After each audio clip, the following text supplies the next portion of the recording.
Hi everyone. So today in our how-to series, we are going to see how to use our serums at night.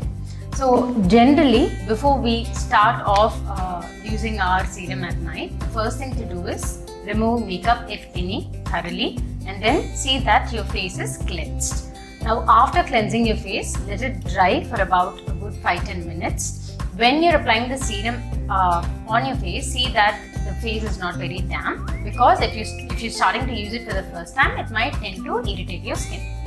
So if this is a serum that I'm going to apply, I'm just going to take a couple of pumps in my hand and I'm gently going to dab it in my fingers and then dab it all over my face.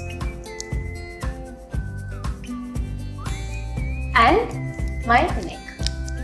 Simple damping itself is enough for the serum to penetrate into your skin.